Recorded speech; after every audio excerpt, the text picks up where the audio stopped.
All right, if you're an IT pro, you spend your days thinking about servers, networks, and keeping things running, right? But what if I told you that one of the most demanding, highest performance IT environments on the planet isn't in a typical corporate data center, but inside a modern TV studio? Yeah, let's get into how that happened. Oh, and just a quick heads up. What we're covering today is part 34 of a 40-part series on modern broadcast studios by Virtualization Options LLC. We're going to be diving deep into this chapter and really focusing on how the broadcast world has completely morphed into a place where your IT skills are not just useful, they're absolutely essential. You know, for the longest time, broadcast engineering and IT were like two different planets. Seriously. One world was all about signals, waveforms, and very specialized single-purpose hardware. The other was the world of packets, servers, and networks. But that wall between them, it's completely crumbled. Take a good look at this. You see a room, it's packed with monitors, all showing these complex status displays and data streams. It looks exactly like a network operations center, a NOC. You know, the nerve center for a big company's network, doesn't it? Well, here's the twist. That's actually the master control room of a television station. And every single thing you see happening there, every camera switch, every graphic that pops on screen, it's all being driven by the same things you manage every day: servers, storage, and good old IP networking. And this whole mashup has created this huge need for people who can speak both languages. As the source material points out, if you already get networking, if you understand systems administration, you are already way ahead of the curve for being a modern broadcast engineer. So how in the world did this happen? Well, it all starts with the most fundamental piece of the puzzle, the signal itself. The entire journey a video signal takes from the moment it hits the camera lens to when it appears on your screen has been completely torn down and rebuilt from the ground up. Back in the day, everything ran on something called SDI. And that meant for every single video feed, you had one big, thick, dedicated coaxial cable. One camera, one cable. If you wanted to send that feed somewhere else, you had to physically go and unplug it and plug it in somewhere else. Now contrast that with today's IP video, using standards like ST2110. That same video signal just becomes data packets on a standard Ethernet network.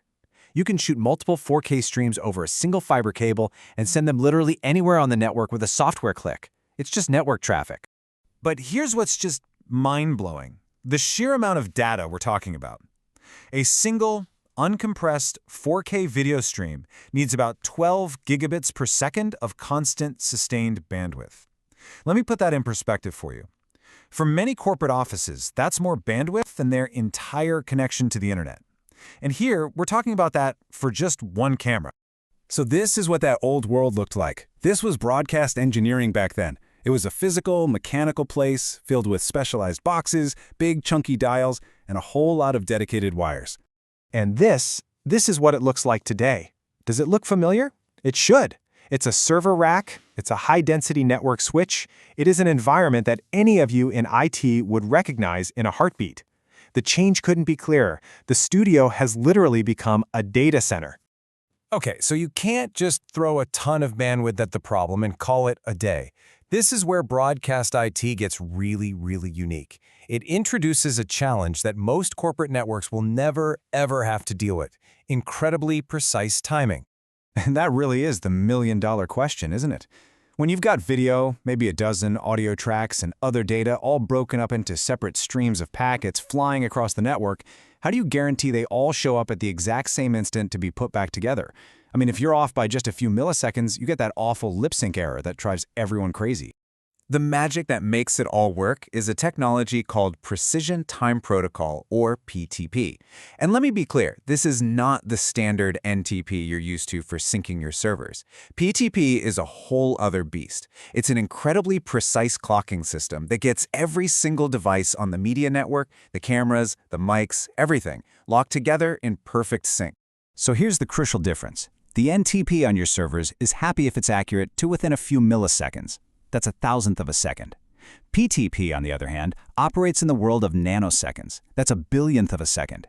We're talking about a level of precision that is thousands, even a million times more accurate than standard IT timing. And that is what makes professional IP video even possible. All right, so the signal gets captured, it's flying across the network in perfect nanosecond level sync. But where's it all going? Well, its final stop before it goes out to the world is the playout and automation system. And big surprise, it looks exactly like the kind of server stack you'd find in, you guessed it, any data center. These are just high-performance video servers. They're basically very powerful, very specialized computers running software that controls every single thing that goes on the air. And the workflow itself, it's a classic IT automation process. A playlist gets built, the system makes sure all the media files are ready to go, it sends commands out to all the different devices, it monitors and logs everything that happens, and it has a whole set of rules for what to do when something goes wrong. This is pretty much like any other mission-critical IT workflow you might design. But here's the kicker. The demand for reliability is just off the charts. We're talking 5 nines of uptime or even better. When you're broadcasting live to millions of people, there is no such thing as a scheduled maintenance window. So that means things like fully redundant systems, hot standby servers, and automatic failover, they are nice to haves. They are the absolute non-negotiable price of entry. Okay, so let's pull all these threads together. What's the big picture here?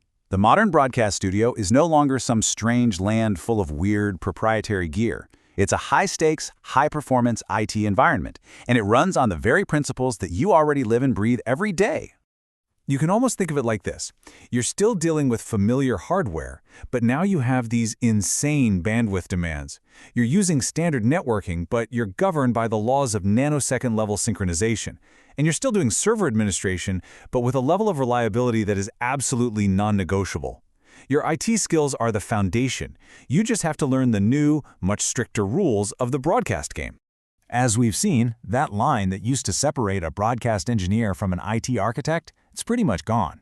The future of television, of movies, of all media is being built on top of high-performance IT infrastructure. So the final question I have to leave you with is, as these studios keep turning into data centers, are you ready to be one of the people engineering that future?